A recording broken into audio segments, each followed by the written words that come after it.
Hello, and welcome to another edition of Office Systems Tech Tips.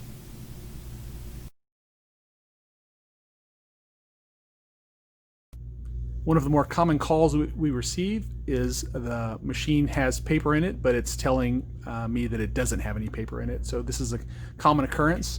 One of the things you can check quickly to see is pull out your tray. And as you can see, it has paper inside of it, but the machine is still saying it doesn't have any paper. The problem in this case is there's a gap between where the paper is sitting and where it should be sitting. And the problem occurs because of this end fence right here is not pushed up all the way.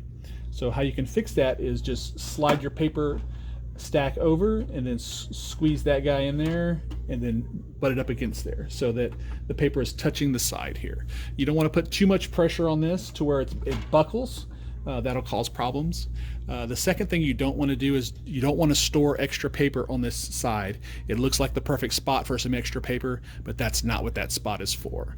If you put extra paper there, it puts pressure on this guy here and it causes all sorts of problems. Thank you for joining us today. If you'd like to see more tech tips, please visit our YouTube channel or visit us at officesystemstx.com.